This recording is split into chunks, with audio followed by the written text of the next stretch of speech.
वैसे तो मैं इस टॉपिक पे बात नहीं करना चाहती हूँ, बट मेरे अंदर ये गट्स कहाँ से आ गए हैं मैं इस टॉपिक पे बात करूँ, बिकॉज ये टॉपिक ही ऐसा है। प्लीज इस वीडियो को पूरा देखिएगा, तब अपनी राय रखिएगा। ये टॉपिक जो है ना, पता नहीं क्यों मैं इस टॉपिक पे बात करूँ ना करूँ, अभी भी दिमाग में चल रहा है। इस टॉपिक पे बात करने से पहले मैं एक बात और कहना चाहती हूँ कि किसी को बुरा लग रहा है तो लगे, लेकिन मैं अपनी बात रखूंगी। हमारे देश में एज अ हिंदू हम एग्जाम देने जा रहे हैं और हमने कलावा पहना रखा है, तो हमें एग्जाम देने से पहले इस कलावा को काटना पड़ता है। मगर क्यों? इसमें हम कौन सा चिट लेके जा रहे हैं? इसके लिए अगर कोई सेंसर हो तो आप इसमें भी सेंसर यूज कर लीजिए। ये निकाल रहे हैं समझ में आ रहा है, ये भी निकाल रहे हैं समझ में आ रहा है, मे भी इसको निकाल दिया जाए। बट आप इसको क्यों निकाल रहे हो? तुलसी माला पहना रखा है व्यक्ति, उसको निकालना है, ऐसा क्यों भाई? इससे कौन सा नकल हो रहा है मुझे नहीं पता। इसका निकालने का क्या मतलब है समझ नहीं आ रहा है।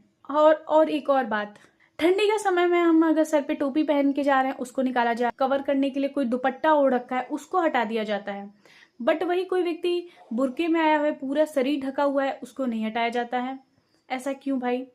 ऐसा कहाँ पे है? मतलब किस जगह पे लिखा हुआ है कि अगर आप हिंदू हो तो आपको सब कुछ हटाना पड़ेगा? मुझे इस टॉपिक पे बात करना था। एज ए स्टूडेंट हम एग्जाम देने जाते हैं तो हमें स्ट्रगल करना पड़ता है, बट ये जो कलावा है, कोई व्यक्ति अपने घर पे कथा पूजा हो रहा है उस दौरान अपने बांध रखा है, उसके अगले दिन एग्जाम, उसको काटना, मतलब चेक कर लो ना, अगर कुछ है तो आप चेक कर लो।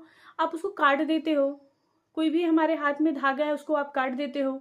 ऐसा क्यों कर रहे हो आप भाई? मेरी इच्छा नहीं होगी निकालने की तो एग्जाम सेंटर पे जो चेकिंग करने वाले होते हैं वो बोलने लगते हैं कि आप एग्जाम मत दो, आप यहाँ से जाओ, इसके लिए आपको ये निकालना पड़ेगा। तो यही है यार, मतलब आपका क्या राय है? अपनी राय कमेंट बॉक्स में रखिएगा। मुझे यहाँ पे रिलीजन वाली लड़ाई नहीं करनी थी, यहाँ पे अपनी राय रखनी थी एज अ स्टूडेंट। अगर आप कर रहे हो तो सबके साथ करो, अगर आप ऐसा कर रहे हो तो सबके साथ करो, इक्वेलिटी बनाओ ना। इसमें आप इक्वेलिटी क्यों नहीं बना रहे हो? एक स्टूडेंट के साथ आप ऐसा कर रहे हो और अगले स्टूडेंट को आप ऐसे ही छोड़ दे रहे हो। ऐसा कहाँ पे लिखा हुआ है कि आप एक स्टूडेंट के साथ ऐसा कर सकते हो और एक स्टूडेंट के साथ नहीं कर सकते हो? आप इक्वेलिटी बनाओ ना। कहाँ से ये रूल रेगुलेशन निकल के आ रहा है? कौन ये रूल और रेगुलेशन बना रहा है? ये सारी चीजें हमें जाननी है और आप अपनी राय कमेंट बॉक्स में जरूर बताइएगा। Thank you so much everybody.